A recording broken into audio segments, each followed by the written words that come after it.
Hello mes petits drivers. Avant de regarder la vidéo, je voudrais vous parler de l'Olivier Assurance, qui est un de mes partenaires. Si vous voulez bénéficier de 50 € de réduction sur votre contrat d'assurance, il suffit juste de cliquer sur le lien au-dessus et de rentrer le code promo qui est là aussi à côté. N'hésitez pas, allez sur l'Olivier, faites un devis et vous bénéficierez grâce à ce code promo de 50 € de réduction sur votre contrat d'assurance. Voilà, allez c'est parti pour la vidéo. Hello mes petits drivers, mes soeurs, j'espère que vous allez bien aujourd'hui pour cette nouvelle vidéo que je vais vous faire. Alors avant de commencer la vidéo, il y a un truc qui est super important, c'est que vous êtes énormément à regarder mes vidéos et vous n'êtes même pas encore abonné. Donc ça c'est pas sympa, c'est pas cool. Donc si tu regardes cette vidéo et que je t'aide pour le permis ou que je vais aider des membres de ta famille, ta soeur, ta cousine, ta belle-mère, ton beau-père, et n'hésite pas, tu t'abonnes, tu actives la cloche, les notifications, tu mets un pouce bleu et un petit commentaire en bas de la vidéo si tu as kiffé cette vidéo, parce que cette vidéo m'a demandé énormément de boulot, sache-le, et que par conséquence, elle va t'aider à comprendre mécaniquement comment passer les rapports, et je vais vous parler de plein de choses sur toutes les erreurs en fait que vous allez faire. Je vais faire un résumé de la compétence 1, de l'objectif, de tous les objectifs qu'il y a, à savoir l'installation poste de conduite, voilà, et ensuite démarrer, s'arrêter, tenir et tourner le volant, et ainsi de suite.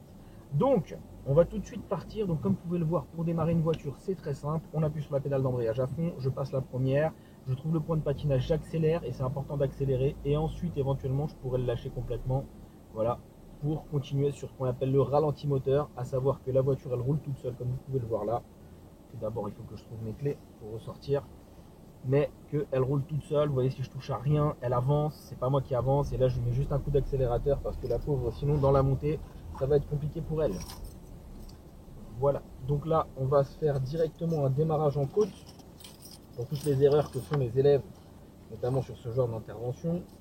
Si j'arrive à trouver mes clés, ça serait bien. Voilà, hop, donc démarrage en côte direct, d'accord, sortie de parking, démarrage en côte. On va travailler ça là tout de suite. Hop là, donc je suis à l'arrêt, pied sur le frein, d'accord. Je débraye à fond, je passe la première. J'ai l'aide au démarrage en côte dans cette voiture, c'est vachement important. Je lâche le frein, j'accélère. Vous entendez le bruit là? Et ensuite je lève l'embrayage et je l'enlève complètement. Voilà, démarrage en côte. J'arrive ici pied face au frein, hop, il y a des piétons, vous voyez. Allez-y madame.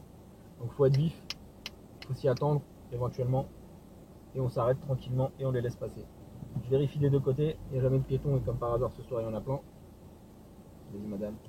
Voilà. Je mets un clignotant, sortie de parking, point de patinage. Vous voyez, vous entendez bien l'accélérateur, comment on l'entend? Voilà. Un pied par-dessus, un pied chasse l'autre plutôt. Et on est parti.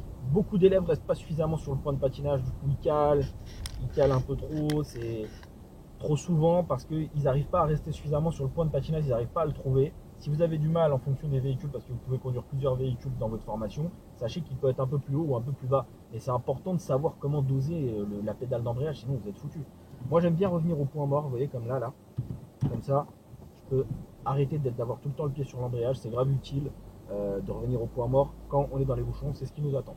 Donc un peu de patinage, ne lâchez jamais la pédale d'embrayage pour aller lentement, il faut vraiment garder la pédale pour aller très lentement, comme ici par exemple, et ensuite débrayer à fond et le frein. Donc il y a énormément d'élèves, vous allez voir ce que font la majorité des élèves, les erreurs qu'ils font. Je vais vous les montrer, bien sûr, les choses à pas faire, puisque je vais les montrer, je vais essayer aussi de vous montrer comment on les corrige. Donc, débraille première, là, je vais même lâcher carrément mon pied de l'embrayage parce que c'est totalement bouché et que par conséquent, j'ai pas envie de souffrir trop avec la pédale et d'abîmer mon embrayage. Donc je vais attendre et je suis prioritaire ici. Donc comme je suis prioritaire, je débraye, je passe la première. Voilà, et je vais m'imposer parce que je connais la règle, c'est à moi de passer. Je garde bien mon pied à la pédale d'embrayage. Ici, j'ai plein d'élèves qui lâchent la pédale à chaque fois et pas mon cale, et ça va trop vite. Donc, vous voyez, moi, je joue avec la pédale d'embrayage ici, là, à fond, un peu pour doser mon allure très lente. Et ensuite, quand je veux repartir, je la lève complètement et j'accélère pour donner de l'impulsion. Je passe la 2 parce que je suis à plus de 20. Je ralentis, je débraye et je m'arrête délicatement en soulageant le frein. C'est important de soulager le frein pour éviter les à-coups. Plein d'élèves, on arrive, le coup de frein parce qu'ils freinent trop fort et ils ne savent pas faire le dosage du frein.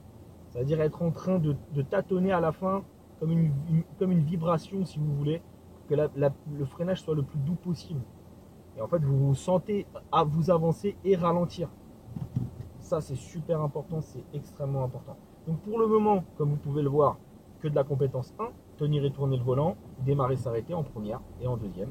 C'est ce qu'on travaille la majorité du temps au départ avec les apprentis, les débutants. Hop, je passe la 2, on va faire un petit contrôle. Il y a un vélo, je dose mon frein, mais vous voyez, je dose mais je cale pas. J'anticipe, je mets de l'anticipation, je regarde, il n'y a personne. Voilà, je vais pouvoir repartir. À aucun moment je laisse mon pied devant l'embrayage. Pourquoi? Parce que déjà, j'ai des réflexes, premièrement, que vous devez aussi avoir à un certain moment. Et deuxièmement, je sais doser mon frein correctement. C'est-à-dire que je suis capable d'accélérer très fort, de freiner, sans me dire, oh, je vais caler. Non, hop, là elle roule toute seule. Je le sais, je le sens. Et donc quand vous entendez vos moniteurs d'auto-école, vos enseignants, d'auto-école, je ne vais même plus dire ça, mais vos enseignants, indépendants ou autres, qui appuient sur qui vous disent écoute le bruit du moteur, ça veut dire ce que ça veut dire. Par exemple, là j'ai vu des piétons, regardez, je freine. Elle veut pas traverser. Vas-y, traverse, comme ça je m'arrête pas, s'il te plaît. S'il te plaît, s'il te plaît, s'il te plaît. Voilà, et hop, je m'arrête pas. Et en fait, je me suis pas arrêté. J'aurais pu m'arrêter devant, mais il n'y avait plus personne. Je voulais juste vous dire que si vous savez bien doser la pédale de frein, vous n'aurez pas ce problème-là, bien sûr. Voilà, on va faire un arrêt de précision. Je lâche l'accélérateur, je freine bien comme il faut. Je débraye 2 secondes avant, et là, je vibre avec je vibre un petit peu, et hop, je fais un arrêt de précision. Je fais pas d'à-coup. On voit que c'est pas brutal, et que l'arrêt, il est propre, il est net, il est carré. Donc c'est très important de garder le pied sur la pédale de frein et de savoir le doser, d'accord? Dès que vous sentez que ça commence à vibrer, arrêtez de freiner, c'est que vous avez freiné trop fort. Et si vous arrivez trop vite, c'est tout simplement parce que vous êtes peut-être en deuxième et que vous avez dosé mal votre frein, vous êtes encore loin, peut-être que vous auriez dû le doser d'une autre manière. Il ne faut pas le doser trop fort, il ne faut pas le doser pas assez parce que sinon ça vous fait des problèmes. C'est super, je ne sais pas ce qui s'est passé, j'espère que ça filme encore. Ouais. Allez, on est reparti. Un petit coup de deuxième.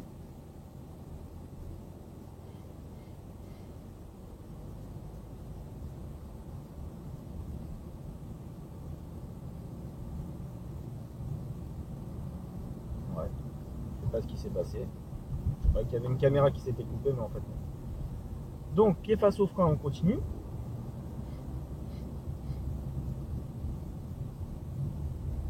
Voilà, donc je suis là, pas de danger, je continue. Donc je vais même passer la 3e. Souvent les élèves ils ont ce problème, ils veulent pas passer la 3e, ils ont peur. Je débraye, je passe la 3, je suis en 3e vitesse, donc point mort tout droit. Voilà, donc là j'ai pas trop de problème. Je vais ralentir un petit peu, je vais contrôler autour de moi un clignotant. Comme je sens que je vais caler, elle commence à brouter, je passe la 2, je relève l'embrayage et j'y vais tranquillement. Et ensuite je mets un petit clignotant et c'est reparti, j'ai tout fait en deuxième. Donc 1, 2, 3, 3, 2, arrêt. Objectif de compétence 1 aussi. Pied face au frein, j'anticipe, je freine pas, je laisse glisser la voiture. C'est ça, beaucoup d'élèves ont du mal avec ça, c'est-à-dire ils ont du mal à anticiper l'adaptation de l'allure à l'intersection. C'est-à-dire qu'on arrive à une intersection, souvent j'ai des élèves ici, bim, ils freinent fort. Non, pied face au frein, freine pas. Tourne ta tête, regarde, il n'y a personne, on dégage. À aucun moment les feux ils se sont allumés derrière moi. J'ai arrêté d'accélérer. La personne qui est derrière moi, elle voit que j'arrête d'accélérer. Donc du coup, qu'est-ce qui se passe si j'arrête d'accélérer? Elle me colle pas, elle va pas se mettre à accélérer alors que je suis devant elle. Vous comprenez? Ça aussi, c'est vraiment quelque chose d'extrêmement important de savoir adapter l'allure parce que j'ai beaucoup d'élèves qui font ce genre d'erreur, qui arrivent à une intersection, qui freinent fort et au final, il n'y avait personne. T'avais pas besoin de freiner. Il suffisait juste que tu adaptes ton allure avant, que tu arrêtes d'accélérer, que tu te méfies, tu mettes le pied face au frein et là éventuellement, tu passais sur le ralenti moteur. Hop, allez, on accélère, on patine, on entend bien le bruit du moteur, je veux l'entendre, il faut l'entendre. On monte dans les tours, on passe la 2. Rien de compliqué, encore une fois. Première, deuxième, c'est ce qu'il y a de plus simple. C'est ce qu'on vous apprend aussi pour pouvoir poursuivre votre formation quand vous êtes en compétence 1. L'arrêt de précision, le contrôle, le dosage du frein, je débraye. Et là, je soulage un petit coup. Voilà. Moi, je suis comme ça dans cette position. Je mets le point mort, j'enlève le pied de l'embrayage et je garde le pied au frein. Ne lâchez jamais le pied de la pédale de frein, sinon, hop, on va se mettre à reculer. Voilà. Donc ne lâchez jamais ça. J'ai pris cet angle de vue pour que au niveau des pédales, pour que vous ayez accès à la coupe, c'est-à-dire à la pression exercée, et pas que forcément à voir comment le placement des pieds il se place. Les pieds, vous savez comment que ça se place. Ce qui ne va pas, c'est au niveau de la pression exercée. C'est ça qui ne va pas. Donc c'est vraiment pour ça que j'ai voulu placer la caméra sur cet angle, de cette manière, de façon à ce que vous voyez la pression des pédales, parce que c'était l'une des vidéos qui a fait le plus de vues sur ma chaîne YouTube et je ne l'avais pas réactualisée depuis longtemps. Donc je débraye, première, j'accélère. Voilà. Et puis bah là, ralenti moteur, il va faire son travail. C'est-à-dire que bah, je suis vif, je suis au courant, je sais que la voiture elle avance toute seule. Pied devant le frein, je débraye à fond et dosage de frein. Hop, ça repart. Bon, bah, c'est pas grave, tiens, un petit coup de patinage, comme tu peux le voir. Hop, je débraye et je m'arrête. Et à nouveau le point mort. En agglomération, c'est pour ça que je privilégie toujours, et c'est aussi l'avenir. La boîte auto, c'est l'avenir. En boîte automatique, vous n'avez pas tous ces problèmes-là. Vous arrivez, vous dosez votre frein, point. Vous lâchez le frein, elle se met à avancer. Aucun de ces soucis en boîte automatique. Maintenant, bah, comme il y a encore des élèves qui souhaitent passer le permis en boîte méca, je ne sais pas pourquoi, mais voilà, si ça leur arrange de prendre beaucoup d'heures et de se complexifier la tâche, bah, il n'y a pas de souci, on fait des leçons éventuellement en boîte méca. Moi, je ne vais plus en faire énormément sous peu, parce que je pense que c'est la dernière voiture en boîte mécanique auto-école que je vais acheter. J'en aurai pas, enfin que j'ai acheté d'ailleurs, j'en aurai pas une nouvelle. C'est pas dans mes plans. Moi, mon projet, c'est vraiment de me focaliser après sur la boîte auto, c'est l'avenir. Je débraye, je mets la première, je patine. Voilà. Donc, arrivé ici, je peux rester en première. Pourquoi? Parce que je vais pas assez vite pour passer la deuxième. Je reste en première, je passe, je suis lancé. Je suis en train de vous expliquer. Donc, je fais un petit chevauchement. Je vois un monsieur là qui veut mourir, donc je gagne du temps. Voilà. Et je repars. Et j'ai tout fait en première. Mon tournon il est en première. Voilà. Ensuite, je vais doser mon frein et je m'arrête. Quand la situation ne vous permet pas de passer en deuxième, restez en première. Mais il faut que ça soit justifié. Voilà, là, je viens de vous expliquer pourquoi j'ai pas mis la deuxième. Voilà, un petit coup de patinage, comme vous pouvez le voir, on est beaucoup en agglomération, c'est dense, il y a beaucoup de monde. C'est pas facile de passer les rapports rapidement et fluidement. On est un vendredi soir, le vendredi des vacances de Noël d'ailleurs. Et donc, bah, on fait beaucoup de première, deuxième. Première, deuxième, des limitations de vitesse à 30, à 50. Donc 50, on peut éventuellement monter en troisième, mais sinon non. Donc, je vais aller à gauche. Je vais regarder. Là, je fais toujours vert. Je pourrais changer de couleur. Et je ne vais pas y aller parce que j'ai pas la priorité, que je ne suis pas pressé. Là, je vais y aller parce qu'ils sont arrêtés. Une main par-dessus l'autre, je garde bien mon pied au point de patinage, j'accélère, je l'enlève, j'entends le bruit du moteur. J'ai analysé le passage piéton, il n'y avait pas de piéton. Je passe la 2, je relève l'embrayage. Je peux éventuellement maintenant, si j'en ai envie, passer la 3, d'accord? Juste pour vous montrer l'exercice du rétrogradage. Je freine, je ne le lâche pas, je débraye, je passe la 2, je relève l'embrayage en le soulageant un peu, mais pas trop. Je suis presque au bord du calage, je débraye, je m'arrête, je contrôle, je mets le point mort et la voiture, nickel. Je repasse en première et on repart. C'est un exercice qui prend du temps à venir, mais il faut le pratiquer et il faut bien le doser, bien sentir les pédales.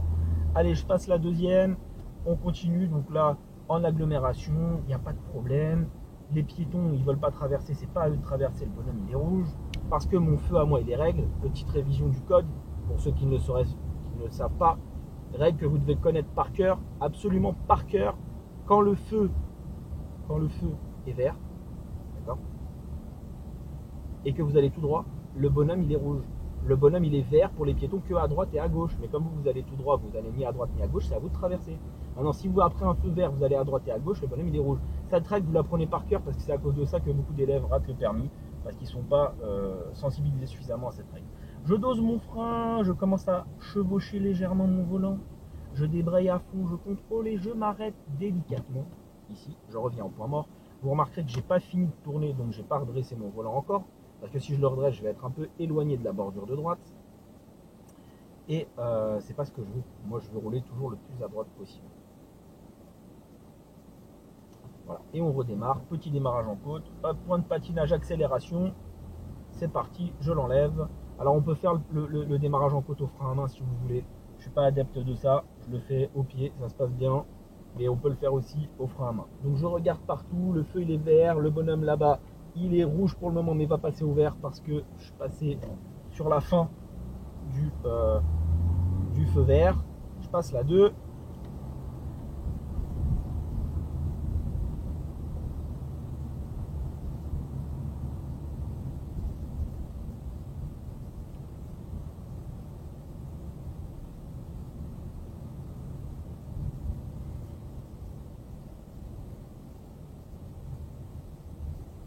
Voilà.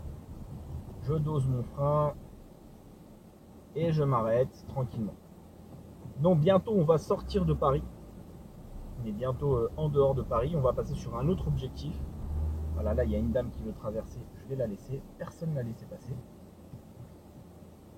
Première. Point de patinage, accélération, démarrage dynamique. On l'a entendu. Je suis à plus de 20, je passe la 2. Voilà. Boîte de vitesse vers vous en bas. On accélère, on débraye, on passe la 3. Voilà. Et on va se placer ensuite à droite, tranquillement. Voilà. Et ensuite, je vais doser mon frein. Je débraye, je passe la 2. Je lâche pas le frein, comme vous pouvez le voir. J'attends, je débraye. Et je m'arrête. Et je reviens au point mort. Bien, ceci était une explication rapide de la compétence 1 du montée des vitesses. J'espère que vous appréciez.